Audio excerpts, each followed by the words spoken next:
नमस्कार, आप देख रहे हैं भारत टाइम्स न्यूज और मैं हूं आपके साथ कंचन।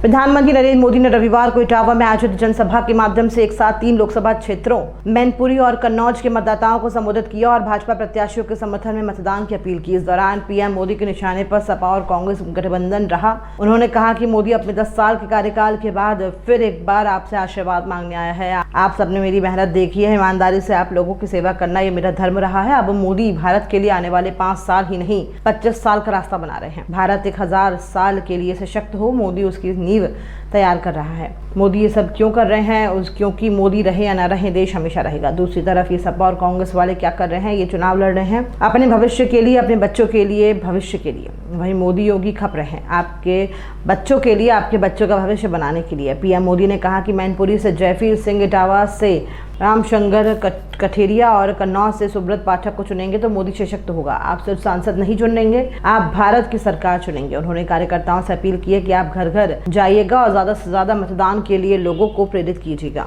साथ ही उनसे कहिएगा कि मोदी जी ने आपको जय श्री राम कहा है। पीएम मोदी ने कहा कि इन परिवारवादियों की विरासत गाड़ी बंगला राजनीतिक रसूख है। कोई मैनपुरी, कन्नौज, इटावा को अपनी जागीर मानता है, कोई अमेठी, रायबरेली को अपनी जागीर मानता है, लेकिन मोदी की विरासत गरीब का पक्का घर है। मोदी की विरासत देश की करोड़ों माताओं बहनों को मिला शौचालय है। मोदी की विरासत दलित गरीबों को मिली बिजली, गैस, नल की सुविधा है। मोदी की विरासत गरीबों को मिला मुफ्त राशन है, मुफ्त इलाज है। मोदी की विरासत आपके बच्चों के उज्जवल भविष्य के लिए बनाई गई नई शिक्षा नीति है। मोदी की विरासत तो सबकी है, सबके लिए है। कौन जानता है कि 2047 में आपका ही बेटा बेटी प्रधानमंत्री बने, मुख्यमंत्री बने, शाही परिवार का वारिसी पीएम और सीएम बनेगा। ये कुप्रथा इस चाय वाले ने तोड़ दी है।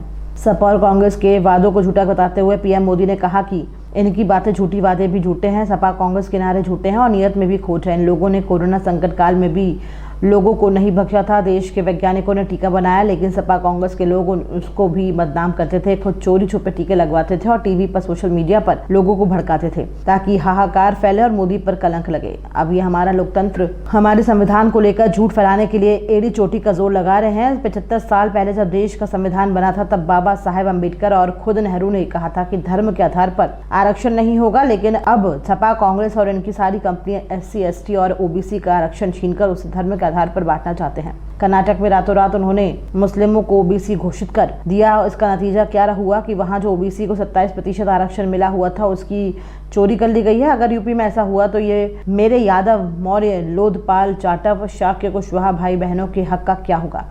ये बहुत बड़े खतरे की घंटी है। ये सपा वाले जिस समाज के ठेकेदार होने का दावा करते हैं, ये भ्रम भी टूट जाएगा। आज भी सपा को पूरे प्रदेश में उम्मीदवार बनाने के लिए अपने परिवार के बाहर कोई यादव नहीं मिला, जबकि ये भाजपा है जिसमें कोई भी कार्यकर्ता बड़े से बड़े पद पर पहुंच सकता है। पीएम मोदी ने सपा और कांग्रेस पर तुष्टीकरण का आरोप लगाते हुए कहा कि याद कीजिए, 5 साल पहले कांग्रेस का शाही परिवार चुनाव के समय मंदिर मंदिर घूम रहा था। कांग्रेस के शहजादे ने तो कोट के ऊपर जनेऊ तक पहन लिया था, लेकिन इस बार मंदिर के दर्शन बंद, जनेऊ उतर गया। इतना ही नहीं, 500 साल बाद एक ऐतिहासिक पल आया है। पूरा देश भव्य राम मंदिर बनने से खुश हुआ है, लेकिन उन्होंने प्राण प्रतिष्ठा का निमंत्रण भी ठुकरा दिया। इनको इतनी नफरत है कि अभी मैं द्वारका गया था तो इसमें से भी कांग्रेस के शहजादे को परेशानी है कि ये पूजा करने समुद्र के अंदर क्यों गए। उनको पूजा भी नौटंकी लग रही है। मोदी को गाली देते देते ये लोग भगवान कृष्ण का भी अपमान करने लगे हैं। इन्हें आपकी आस्था से कोई मतलब नहीं है।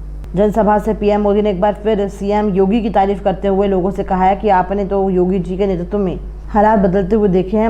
माताओं बहनों का घर से निकलना मुश्किल था। व्यापारियों से रंगदारी, फिरौती, जमीनों पर कब्जा आम बात थी। सपा के राज में नारा चलता था कि खाली पट्टा हमारा है, कहीं भी अपना झंडा गाड़ दिया करते थे। उत्तर प्रदेश के इस स्थिति में निकलकर योगी जी ने उत्तर प्रदेश के उज्जवल भविष्य की गारंटी दे दी है। ये जो क्षेत्र कट्टा फैक्ट्री के लिए आए प्रसिद्ध थे, आज कमाल देखिए, यहाँ डिफेंस कॉरिडोर बन रहा है। आज यहाँ के वस्त्र उद्योग और कन्नौज के इत्र को नई पहचान मिल गई है।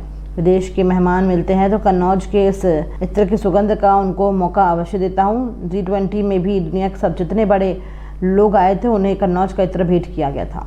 पीएम मोदी ने जनसभा में 2019 की एक घटना का भी जिक्र किया है। उन्होंने कहा कि आज जब यहाँ आया हूँ तो 2019 के आखिरी पार्लियामेंट सत्र की बात याद आ रही है। मुलायम सिंह जी भाषण देने के लिए खड़े हुए और कहा था कि मोदी जी आप तो दोबारा जीत कर आने वाले हैं। उनके ये वचन भाजपा के लिए आशीर्वाद बन गए।